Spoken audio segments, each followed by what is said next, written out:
Imagine this is you strolling on your favorite Massachusetts beach. However, upon noticing that you are on private property, you are immediately arrested and taken to jail.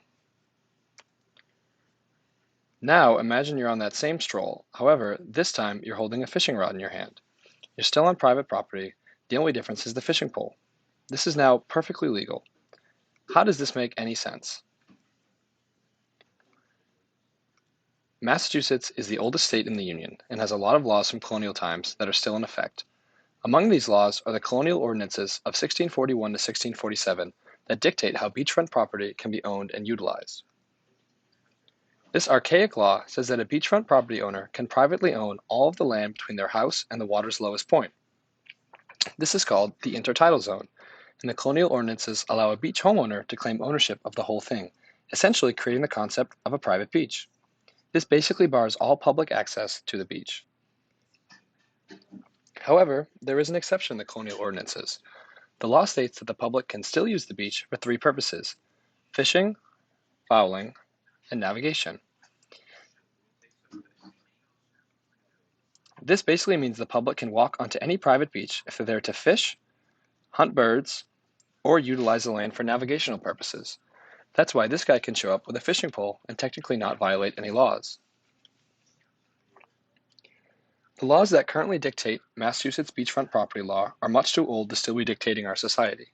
The system is obviously ridiculous and not based on any form of logic.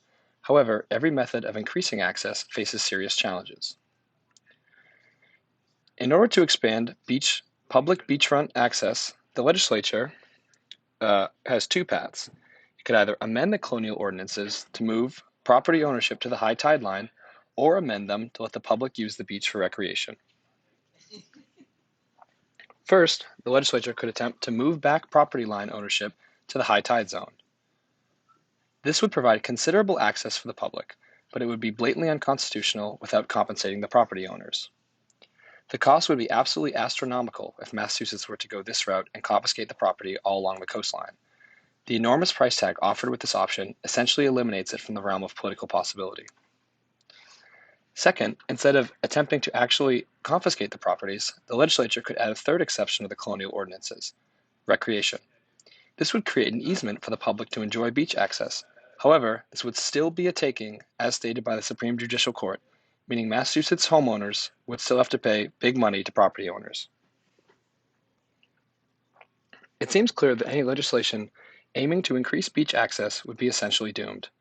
These laws have been on the books since the early 1600s, and any modern plan to fix them are just too expensive for any representative to tie their name to.